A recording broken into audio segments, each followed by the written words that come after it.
Hi guys, in this video we'll cover the semiconductor physics portion that we were talking about in the earlier video. So first let us see what we have covered in the previous one. In the previous one I started by telling you the different type of material, that is crystalline, amorphous and pseudo-crystalline type of material. I told you in crystalline material there is long range ordering, or all the atoms are ordered in a particular manner. In pseudo-crystalline there is ordering but only over short distance. In amorphous type of material there is no ordering. Then we went on to discuss about three type of material based on conductivity, that is insulators, semiconductors and then conductors. I told you that these materials differ in their charge carrier concentration. So when we talk about charge concentration, it is represented by N. It has units per centimeter cube. Insulators have a maximum of 10 to the power 6. Semiconductors have a maximum of 10 to the power 21. For semiconductor it has a very wide range. And that is the most important feature of semiconductor, that their conductivity can be varied over large range, and that is why they are used to construct electronic devices.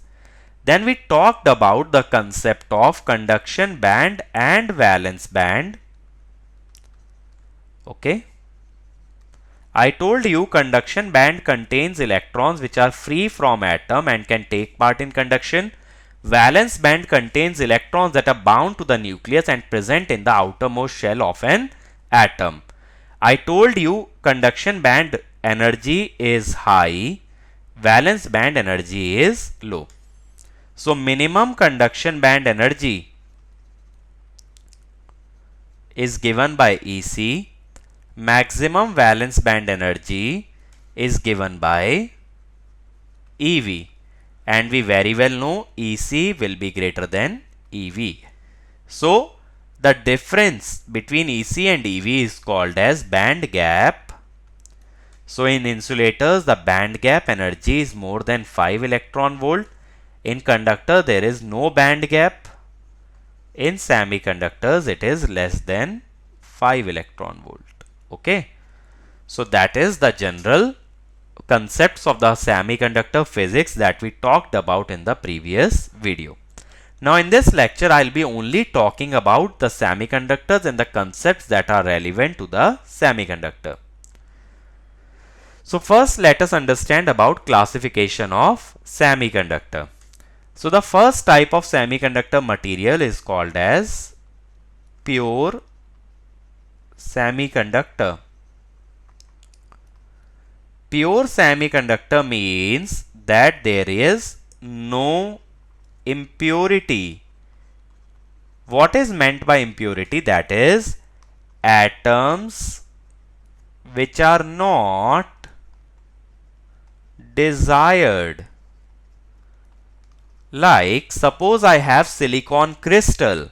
In that crystal any atom other than silicon is undesirable, so it will be called as impurity. Okay, like if I have germanium crystal, so any atom other than germanium will be considered as impurity.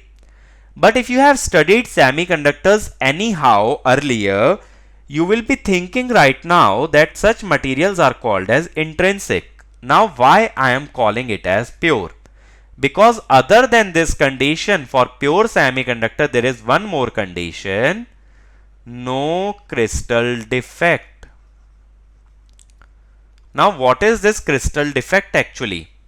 See, I told you a crystal is regular arrangement of atoms. Now suppose I have a three-dimensional crystal in the form of a cube. Okay, like this. Now these are all atoms at the edges. Now if this one atom leaves its position and moves here from A to B, It is called as defect. That is, if there is any disturbance in the regular arrangement of atoms, if any atom is removed from its position or it changes its position, then it will be called as a crystal defect. Okay. So that means this is a perfect crystal which is not practically possible. Is it fine? Because if you have crystalline material, see, in a crystalline material, if we are transporting such a material, if we are carrying, we are processing, we are doing anything with that material, if there is some force on that material, then the atom can change its position. So you can never ensure that atoms will always be at their position, and not even one atom will be changing its position, because somehow if the crystal gets distorted, then it will never be a pure type of crystal. Okay, so perfect arrangement is impossible to achieve. Some atoms will always be dislocated from their position, and it will be called as a crystal defect. Now when we have started talking about semiconductor, let us talk about the concept of hole. What is this hole? Hole is basically a vacancy of electron. Now how this vacancy appears? Suppose I have an atom. Suppose this is an atom. I have carbon atom. There are 2 electrons in the innermost shell. How many electrons are there in the outermost shell? There are 4 electrons. Okay. Now suppose if this one electron goes away, then its position will be vacant, and this will be called as a hole.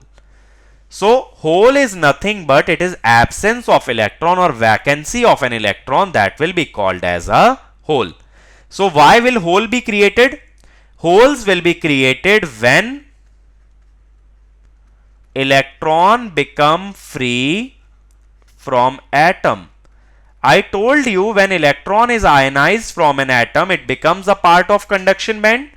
If it becomes a part of conduction band and it starts to conduct current, then it will leave behind a vacancy, and that will be called as a hole. See, when we talk about carbon chemical configuration, it is 1s2, 2s2, 2p2. Okay, that means there are 4 electrons in the valence band. Why 4 not 6? Because valence band only contains outermost electrons. These 2 electrons are called as core electron. So there will be 4 electron. Now if you promote 1 electron from valence band to conduction band, then what will happen? Here there will be vacancy, and this vacancy will be called as hole.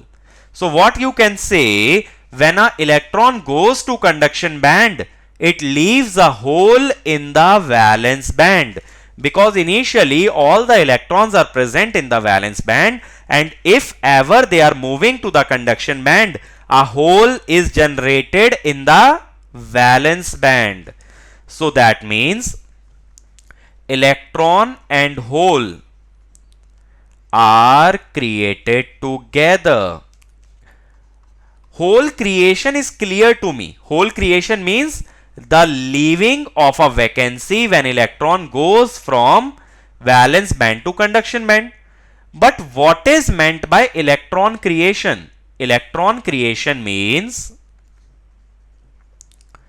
electron creation implies jumping of electron to conduction band.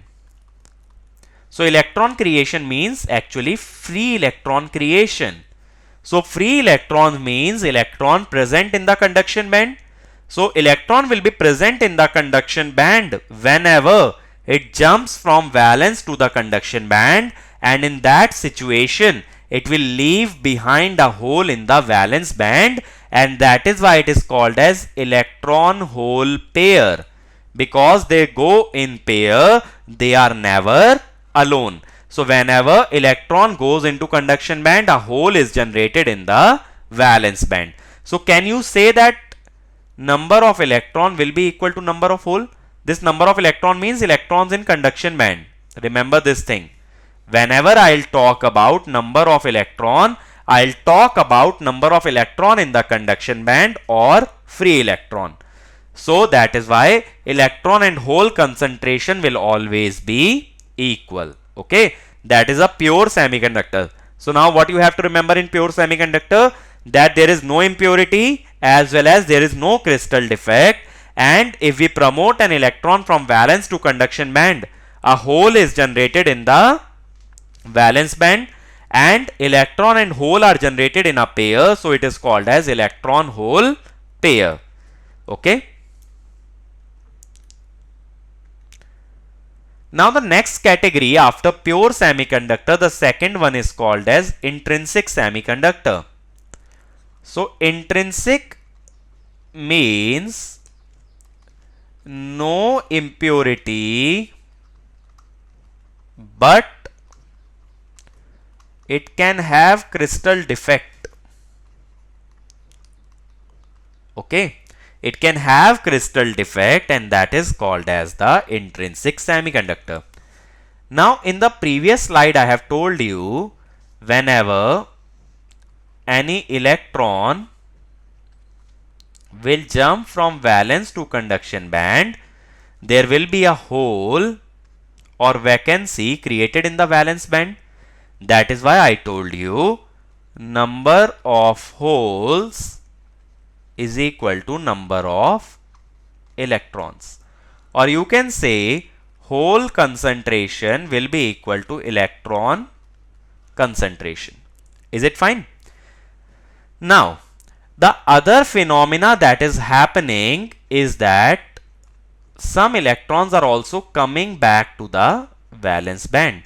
Whenever electron comes back from valence band to conduction band, see, energy of valence band is less than energy of conduction band. So to send it to higher energy, what you will need to give? You will need to give energy. If you give energy, electron will go from lower energy to higher energy. But if it comes from higher energy to lower energy, it will give back the energy. So when electron goes from valence to conduction band, we have to provide the energy, and when it comes back from conduction to valence band, it gives out the energy. So this is the first process is called as electron hole pair generation, because whenever electron goes from valence to conduction, a hole is generated in valence band and electron is created in the conduction band.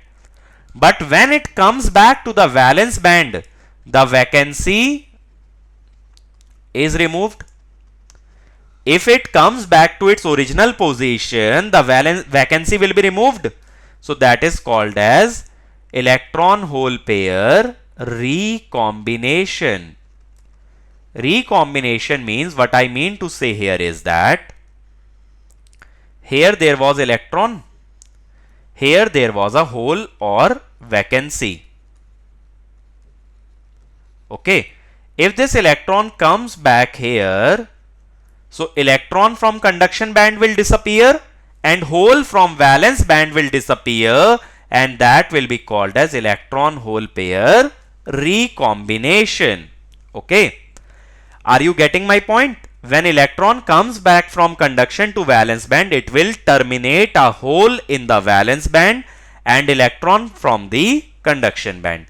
So there are two phenomena going on simultaneously, that is generation and recombination. If suppose I say number of electron generated is equal to number of electron recombining, that is, if 10 electrons are generated and 10 electrons are recombining, what you can say? number of electron in conduction band will remain constant. It will neither increase nor decrease. Suppose there are 5 electrons in the conduction band. Okay, there are 5 electrons in the conduction band. Now 2 electrons go from valence to conduction. 2 electrons go from valence to conduction. So how many electrons are there in the conduction? There will be 5 plus 2, 7 electrons. Now 2 will come back from conduction to valence. If 2 are coming back from conduction to valence, again only 5 will be left. So if number of electrons going from valence to conduction and going from conduction to valence are equal, electron concentration will remain constant. And this condition is called as thermal equilibrium. Okay. If someone asks you what is thermal equilibrium, it is a state in which the generation and recombination are equal to each other, and hence the electron and hole concentration remains constant, is called as your thermal equilibrium. Is it fine? So at thermal equilibrium in intrinsic semiconductor, hole concentration will be equal to electron concentration. So what we have learnt about intrinsic semiconductor, in such semiconductors there is no impurity present, but in such kind of semiconductors there can be crystal defect or electrons or atoms missing from their original position. Now how do I show an intrinsic semiconductor? Let me remove this. Okay. How will I show an intrinsic semiconductor? I will take a silicon atom. Silicon belongs to the same group as the carbon atom. So it will have 4 outermost electrons. Like this. Okay. 4 outermost electron. Then there will be silicon atoms around this also. Like this. In a crystal, there will be other atoms also. So I am talking about no impurity. So all the atoms will be silicon only. Or you can draw some more like this.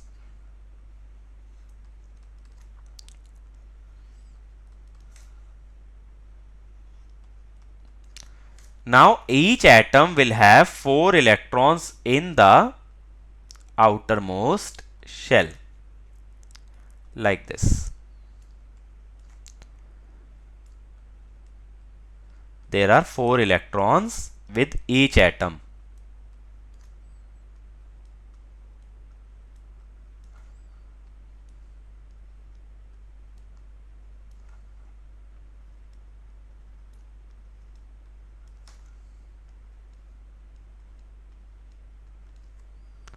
So these 2 electrons will form a double bond. These 2 will form. These 2 will form. These 2 will form. 2 lines means a double bond.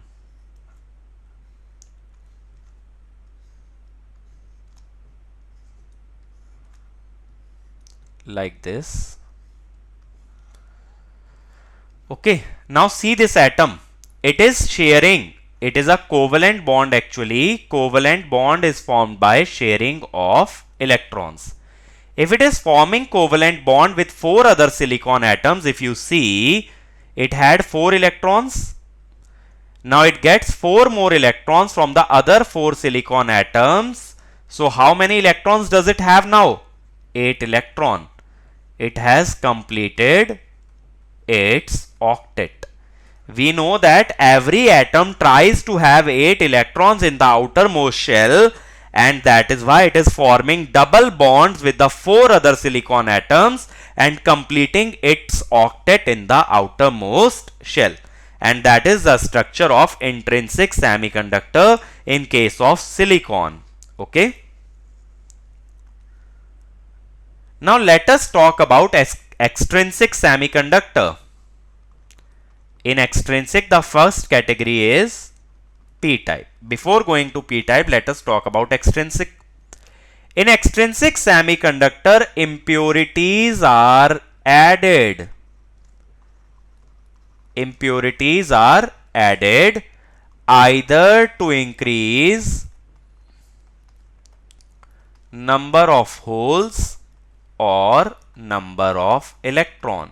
Holes means vacancy. Okay. So extrinsic semiconductor will have crystal defect as well as your impurity. Pure semiconductor neither has crystal defect nor impurity. Intrinsic has crystal defects but not impurity. Is it fine? But extrinsic has both the things, impurity as well as the crystal defect. Now, if the number of electrons are greater than number of holes, this is your electron concentration, this is your hole concentration. This not means thermal equilibrium. Thermal equilibrium means generation equal to recombination. Then it is called as N-type semiconductor. Similarly, if holes are greater than electrons, then it is called as P-type semiconductor. So I am telling you that we are adding impurity in order to increase the number of holes or number of electrons, and that is giving rise to your extrinsic or the intrinsic, P-type or the N-type semiconductor. Now what is this impurity actually? If we have group 4 semiconductor, group 4 semiconductor means silicon or germanium, then the impurity will be from either from group 3 or group 5. Group 3 means impurities such as boron. Group 5 means impurities such as phosphorus. In group 3 there are 3 electrons in the outermost shell. In group 5 there are 5 electrons in the outermost shell. But in group 4 there are only 4 electrons. Now you can understand, if you are adding group 3 impurity, then it only has 3 electrons. If it only has 3 electrons, means there is 1 electron less than the silicon or germanium. Silicon and germanium each has 4 electrons, but boron has 3. So it has 1 electron less, or it has a vacancy of 1 electron. That means it has a hole.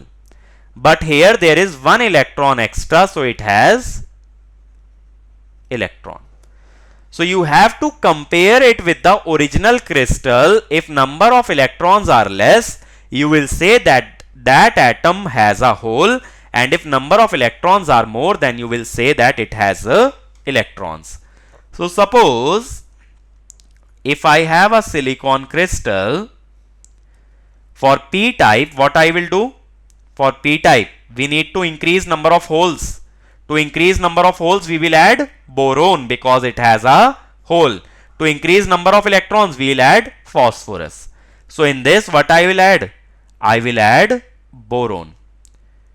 If I add boron, here there is silicon, silicon, silicon, silicon, silicon. Initially it is like this. Now if you bombard it with boron, suppose this boron atom is coming here. What it will do? It will strike this silicon atom. Silicon will go somewhere else and boron will occupy this position. Okay. So what happens when you bombard with the impurity? When you bombard with the impurity, it occupies the position of the original atom, and the original atom moves to other location. So when we want to show it using crystal structure, as I showed you for intrinsic type of semiconductor, what I'll do, I will again form a crystal. This much is clear na? What is a extrinsic type of semiconductor which has certain impurity? So what I'll do is, I will take boron atom. Now it is surrounded on all sides by silicon atom.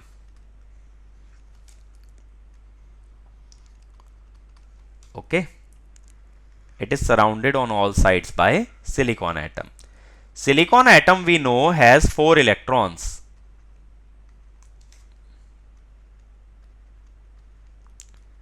Okay. But this boron atom has how many electrons? This boron atom has only 3 electrons. So these 3 electrons will form a double covalent bond with the silicon atoms. But here if you form a bond, there is 1 electron missing. This missing electron will be called as a hole. Okay, this is a hole. So that means by introduction of boron atom, you are introducing a hole. So each boron atom produces one hole. Now if you say that the concentration of boron atom is equal to Na per centimeter cube. Na means acceptor impurity concentration. Why acceptor? Because it has vacancy. If it has vacancy, it can absorb or accept one electron. So that is why it is called as acceptor impurity. Each boron atom is providing one hole. That is why you can say hole concentration will also be equal to Na. Okay. So each boron atom will contribute one hole. Okay. In intrinsic semiconductor, what happens? I told you number of electron equal to number of holes. It is equal to Ni. Ni means intrinsic concentration. Okay. So Ni is actually equal to 1.5 into 10 to the power 10 for silicon. So when you are adding boron atoms, each boron atom is giving one hole. So how many holes are coming? Na. So now what you will say, that hole concentration is Ni. Ni was an intrinsic, but due to boron we have Na number of holes extra.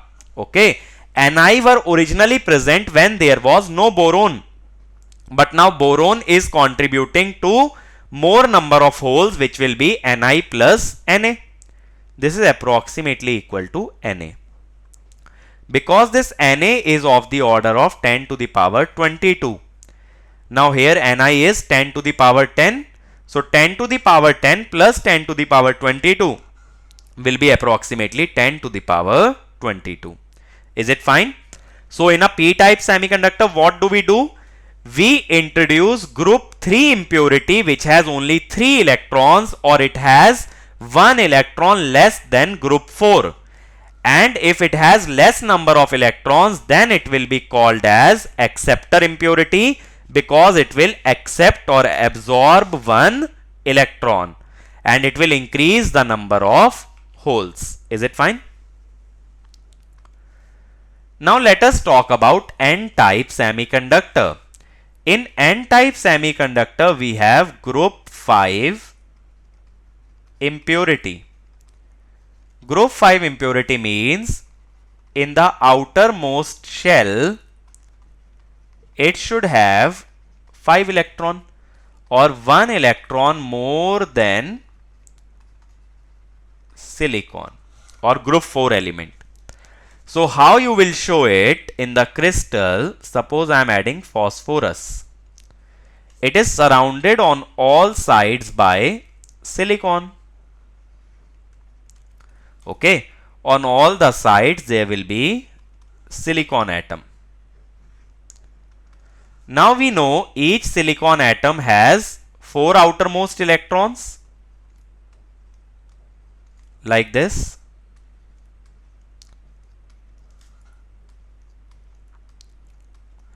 What about phosphorus? How many outermost electrons? 5. Now these 4 electrons will form double bond.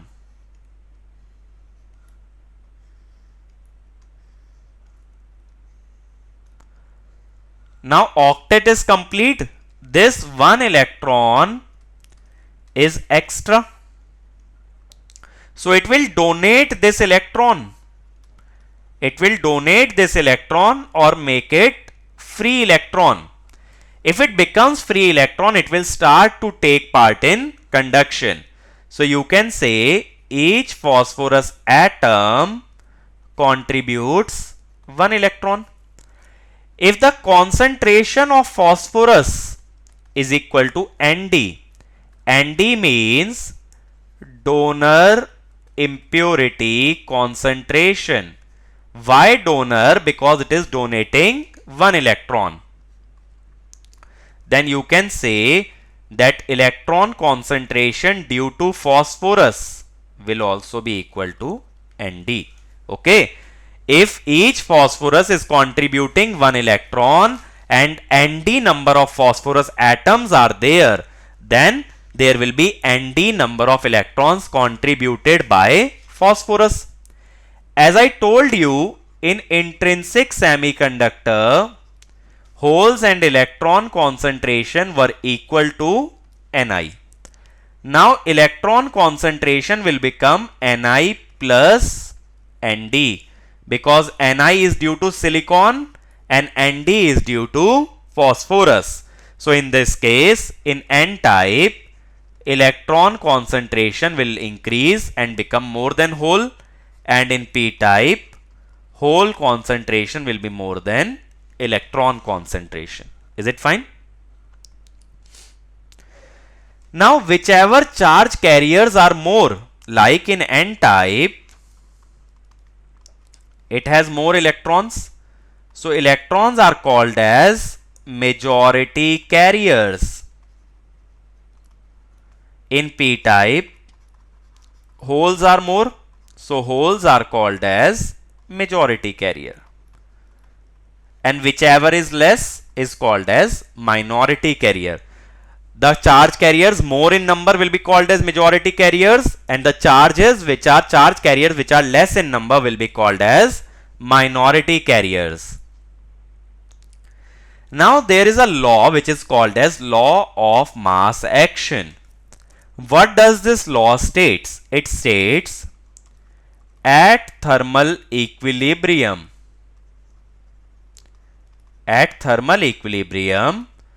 product of hole and electron concentration is constant. What does it mean? N0 and P0 product is equal to Ni square. Okay. Now just now I told you, in a p-type semiconductor, P0 was equal to Ni plus Na, which I told approximately equal to Na. So how many electrons will be there? Ni square by P0 or Ni square by Na. Similarly, in N-type semiconductor, N0 was Ni plus Nd. Donor concentration will always be higher than Ni, so it is equal to Nd. So P0 will be Ni square by N0, or you can say Ni square by Nd. Okay. This is of the order of 10 to the power 22. Okay. Generally what we do is we keep it between. Okay. This is a general. That I took an exceptional case 10 to the power 22, but generally 10 to the power 16 to 18 it remains. So Ni square is 10 to the power 20 because I told you Ni for silicon is 1.5 into 10 to the power 10. So 10 to the power 20 divided by 10 to the power 16, 10 to the power 4. That means here P naught is much greater than N naught. Similarly here Ni square is of the order of 10 to the power 20. Ni is 10 to the power 10. Square will be 10 to the power 20 by 10 to the power 16. It will be 10 to the power 4. So in N-type semiconductor, electrons are very much higher than the holes, and in P-type semiconductor, holes are very much higher than the electrons. But remember, at thermal equilibrium, what is meant by thermal equilibrium? When generation and recombination rates are equal, it is called as thermal equilibrium. In that case, the product of electron and hole concentration will remain same. Now we will talk about the last topic in this semiconductor physics, that is currents in a semiconductor. Now when we talk about the currents, there are two types of currents. One is called as diffusion current and the second is called as drift current. Now diffusion is a process that we study before our B.Tech courses. It means movement of particles from higher concentration to lower concentration. Here these particles are electrons and holes. Okay. But I told you that hole is nothing but vacancy of electron. So how does this vacancy move? Okay. Hole is nothing but vacancy of electrons. So how does the vacancy move? Let me show you this.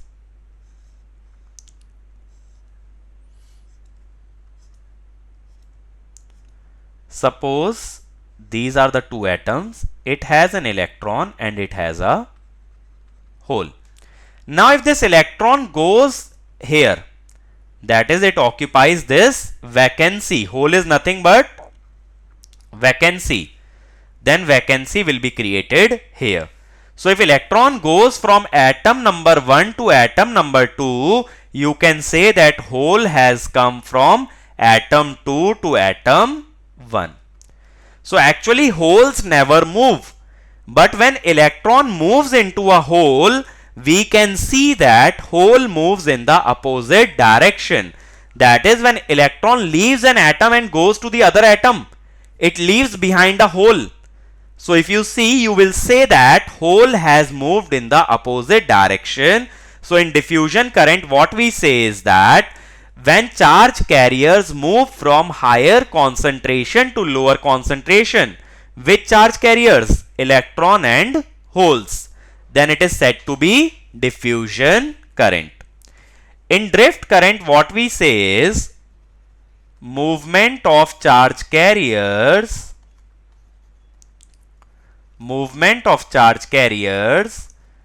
due to electric field. Okay, when charge carriers move due to electric field, then it is called as drift current. Remember, hole is electron vacancy. If it is electron vacancy, it will be positive charge. Okay, and electron will be negative charge. Is it fine? That is why there is always zero charge in case of a semiconductor, because positive charge will always cancel the negative charge. Is it fine? Positive charge always cancels the negative charge. There is net zero charge in a semiconductor. So if electrons and holes are moving due to the higher to lower concentration, it is called as diffusion current. If they are moving due to electric field, it is called as drift current. So let us first talk about the diffusion current. Okay, I will first talk to you about diffusion current. When we talk about diffusion current,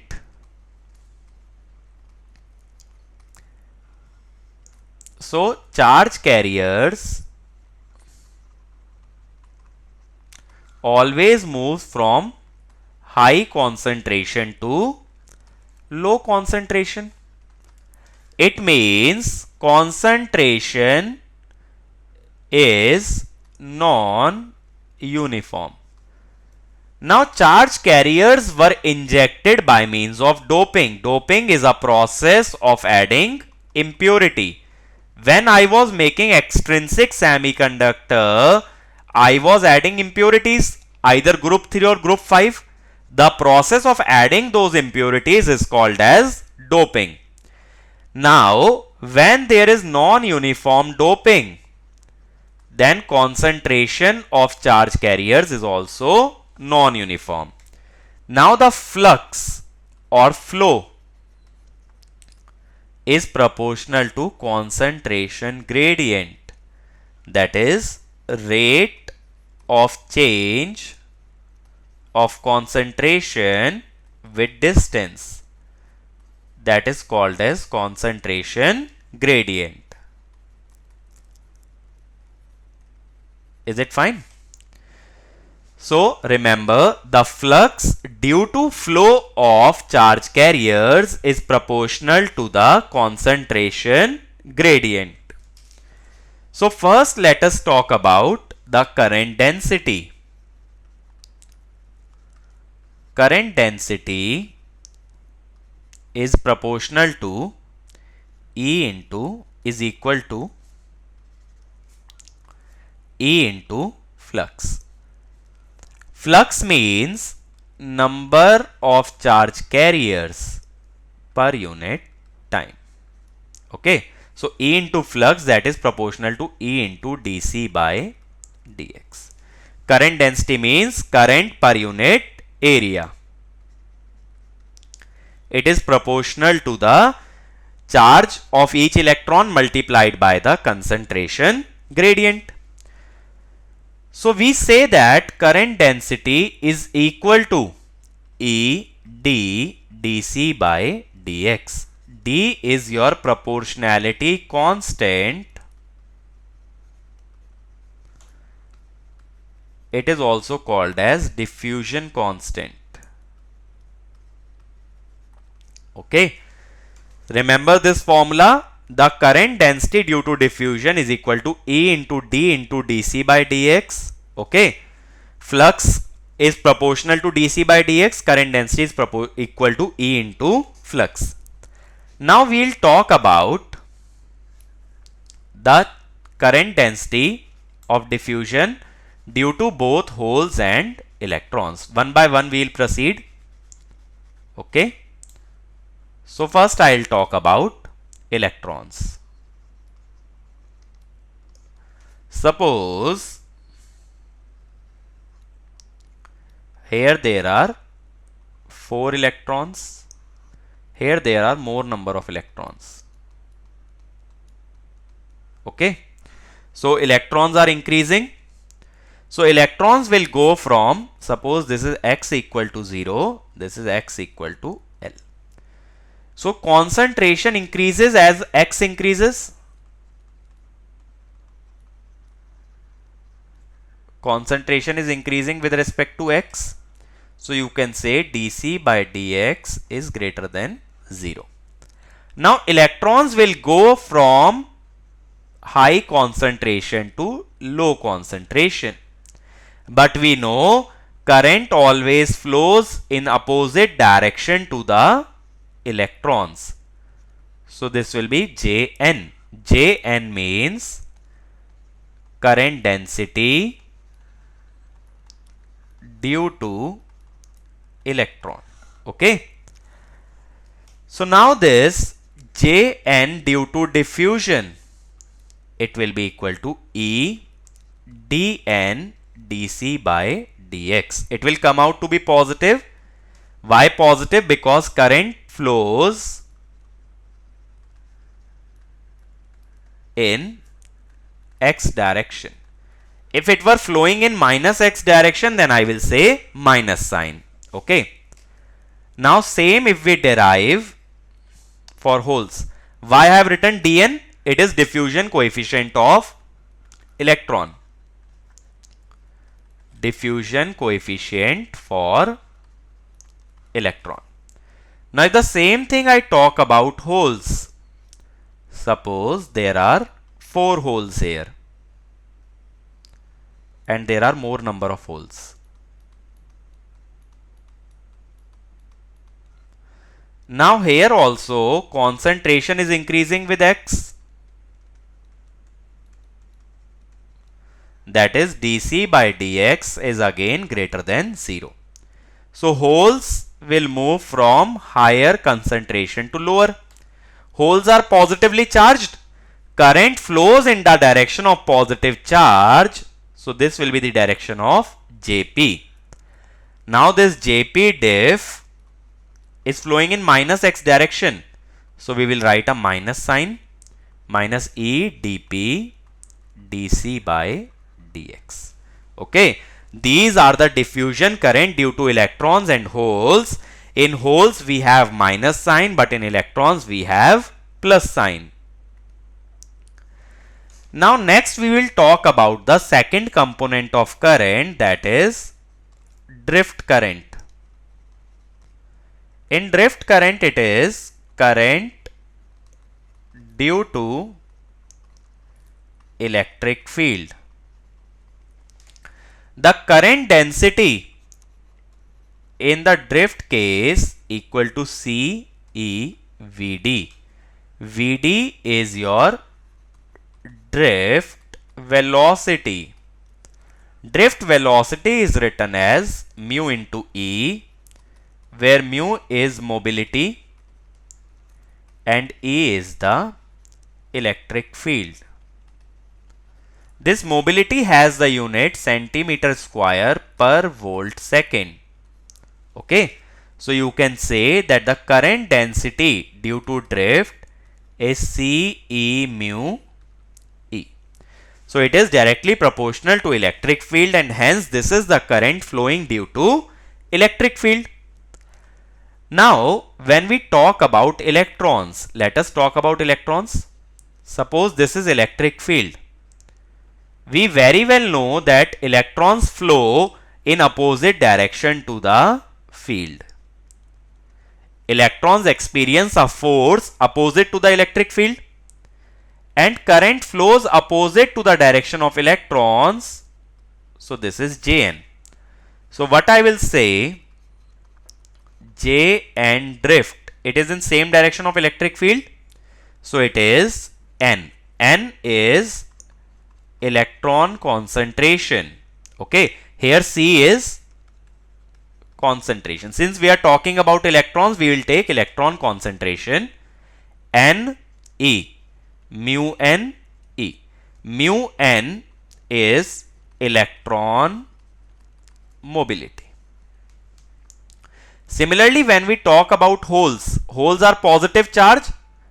So they will have force in the same direction of electric field. Holes will move in the same direction.